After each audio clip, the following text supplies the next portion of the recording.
Hello guys, welcome to Amit Things. In this video, we will see how we can completely uninstall MySQL from macOS. That means our Macbook. For that, first we will go here and go to folder. Here in you need to type /usr. If you'll remove this, it will show enter path. So enter /usr. Click on go.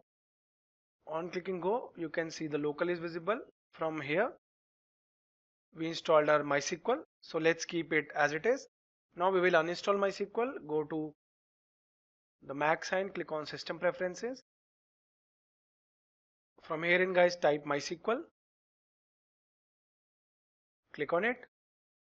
On clicking guys, you can see the instances and configuration, all the paths are visible.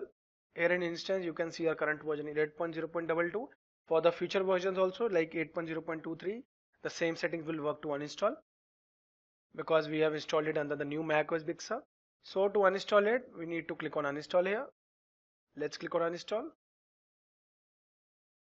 Also uninstall this preference pane, and it will also delete, you can see, the entire including any MySQL database you are having, but you need to enter your password. Okay, it's fine. Click on OK.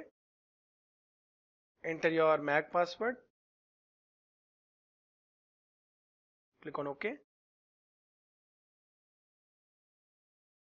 Now you can see guys, we have completely removed MySQL because it has been removed from the USR directory also, local directory also.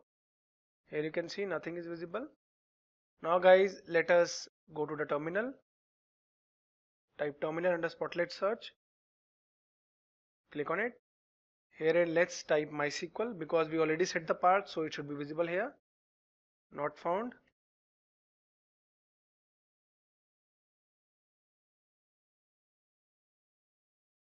Here you can see command not found. That means we have successfully uninstalled MySQL from our MacBook, macOS Big Sur. If you like the video, do subscribe to our channel Amit Things.